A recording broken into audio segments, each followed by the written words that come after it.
Conviction can't be borrowed, study and build it. दोस्तों, इस line को डेफिनेटली पीजी इलेक्ट्रोप्लास्ट ने प्रूव किया है और कंपनी के क्वार्टर 3 के नंबर बहुत ही जबरदस्त आए हैं। लगभग 3 से 4 महीने पहले मैंने इस कंपनी पर वीडियो बनाया था और इसे मैंने छोटा डिक्सन बोला था एंड लिटरली आज इस छोटे डिक्सन ने बड़े डिक्सन को बीट कर दिया। Before we start the video, एक डिस्क्लेमर देना काफी इंपॉर्टेंट है। स्टॉक में ऑलरेडी इन्वेस्टेड हूं और क्योंकि अब सेबी की गाइडलाइंस थोड़ी सी टाइट हो गई हैं, इस वजह से मैं यहाँ पे क्वांटिटी इन्वेस्टेड अमाउंट वगैरह नहीं दिखा रहा हूँ। बट एक डिस्क्लेमर है कि थोड़ा सा बायस्ड हो सकता हूँ, बट आपको इसे एक रिकमेंडेशन लेके नहीं चलना है। इस वीडियो से मैं कोई भी बाई या सेल की रिकमेंडेशन नहीं दे रहा। कंपनी के क्वार्टरली रिजल्ट को अगर देख लिया जाए तो YoY बेसिस पर अगर आप सेल्स देखेंगे तो लगभग 82% की ग्रोथ देखने को मिल रही है। 531 करोड़ से सेल्स बढ़ करके 967 करोड़ रुपए के हो चुके हैं। एबिटा मार्जिन की बात करें तो मार्जिन में भी इंप्रूवमेंट है। यहां पर पीजीईएल जो है, अगर मैं अदर स्टॉक्स की बात करूं फॉर एग्जांपल के लिए ईपैक यहीं पर लैग कर गया, क्योंकि ईपैक के क्वार्टर 3 के रिजल्ट के सेल्स में अच्छी ग्रोथ थी, लगभग 30 से 35% की ग्रोथ थी, बट वो मार्जिन नहीं मेंटेन कर पाए, मार्जिन उनके श्रिंक हो गए and that's why they posted the loss. लेकिन अगर पीजीईएल की बात करें, आप देखेंगे मार्जिन में इंप्रूवमेंट देखने को मिल रहा है और इस वजह से अगर आप यहाँ के पैट देखेंगे तो पैट में भी जबरदस्त ग्रोथ देखने को मिल रही है। लगभग 108% से इनका प्रॉफिट जो है बढ़ा है, 19 करोड़ से बढ़ करके 40 करोड़ के इस बार के पैट रहे। 9 मंथ के बेसिस पर भी इनके नंबर बहुत शानदार हैं। लगभग 2950 करोड़ की सेल्स हो गई है। 9 मंथ के बेसिस पर 77% की सेल्स में ग्रोथ है। प्रॉफिट की अगर बात करें तो यहाँ पे आप देख सकते हैं 144 करोड़ रुपए के प्रॉफिट ये पोस्ट कर चुके हैं। 120% की ग्रोथ जो है वो सेल्स में देखने को मिल रही है। तो ईएमएस इंडस्ट्री की बात करें तो लगभग ऐसा ही रिजल्ट जो है हमें डिक्सन का भी देखने को मिला था। मोर देन 100% की ग्रोथ देखने को मिली थी, बट पीजीईएल भी सिमिलर सी ही ग्रोथ दिखा रहा है डिस्पाइट द फैक्ट कि डिक्सन से पीजीईएल के वैल्यूएशन जो है वो कम है। इसके अलावा अगर हम इनके बिजनेस ब्रेकअप की बात करें तो रूम एसी जो है वो 154% से ग्रो किया है 9 मंथ के बेसिस पर, और अगर क्वार्टर ऑन क्वार्टर इस बिजनेस को देखेंगे तो लगभग 180% की ग्रोथ एसी के बिजनेस में है, which is highest ever. In fact Ambar की भी बात करें तो अंबर इंटरप्राइजेस का 71% से एसी का बिजनेस ग्रो किया था, और ईपैक की बात करें तो उनका बिजनेस 35% से ग्रो किया था, और पीजीएल इन सब से बेहद आगे है। सिर्फ यही नहीं, इनके वॉशिंग मशीन के बिजनेस को देखेंगे तो वहां पे भी 64% की ग्रोथ है। प्रोडक्ट बिजनेस की बात करें 68% की ग्रोथ है। टीवी का बिजनेस अभी रिसेंटली इनका स्टार्ट हुआ है, तो छोटे बेस से अगर आप देखेंगे तो 15 गुना वो ज्यादा बढ़ता हुआ आपको देखने को मिलेगा।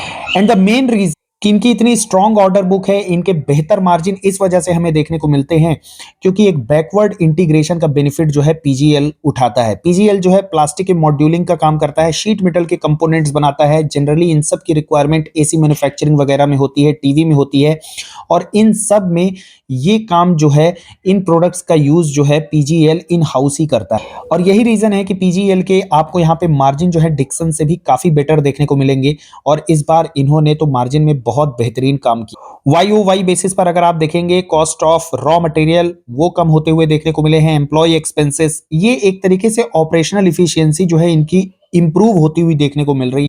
इसके अलावा इनका एक सेकंड एसी का प्लांट है जो कि भिवंडी में है, वो अभी फाइनल स्टेज में है कमिश्निंग के। मोस्ट प्रोबेबली क्वार्टर 4 या फिर नेक्स्ट फाइनेंशियल ईयर में इसका भी जो है तो इस प्लांट का यूटिलाइजेशन स्टार्ट हो जाएगा। कैपेक्स जो है ऑन द ट्रैक देखने को मिल रहा है, और गाइडेंस को लेकर के जो कि पिछले क्वार्टर में इन्होंने अपना गाइडेंस रेज किया था, उसको लेकर के इस क्वार्टर में मैनेजमेंट का कहना है they are very confident to achieve the guidance.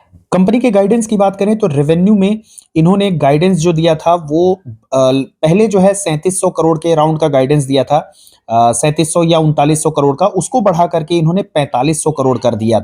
और 9 मंथ के बेसिस पर अगर हम बात करें तो 2950 करोड़ के रेवेन्यू जो है ऑलरेडी कर चुके हैं, यानी इनको अब लगभग 1600 करोड़ का और रेवेन्यू करना होगा। और पिछले साल के मार्च की अगर बात करें तो उन्होंने लगभग 1077 करोड़ रुपए का रेवेन्यू किया था, तो यहां से अगर वो 50% की भी ग्रोथ दिखाएंगे तो पीजीएल इजीली अपने गाइडेंस को मीट कर जाएगी। पैट की बात करें तो 70 करोड़ का पैट जो है वो पिछले साल मार्च के क्वार्टर में था, और अभी की बात करें 9 मंथ बेसिस पर तो 144 करोड़ का पैट कर चुकी है।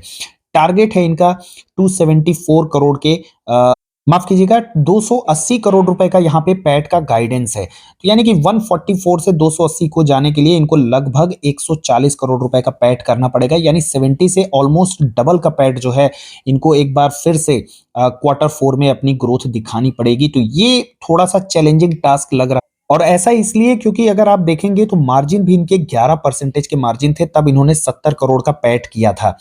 तो अगर यहाँ से ये मतलब 60-70% की भी ग्रोथ दिखाते हैं और मार्जिन में अगर इन्होंने इंप्रूवमेंट दिखाया तो ही प्रोबेबिलिटी है, अदरवाइज यहाँ पे इनको लगभग 100% का ग्रोथ दिखाना पड़ेगा विद द सेम मार्जिन, तब यहाँ पे 100% की ग्रोथ के साथ पैट जो है 140 करोड़ का आएगा।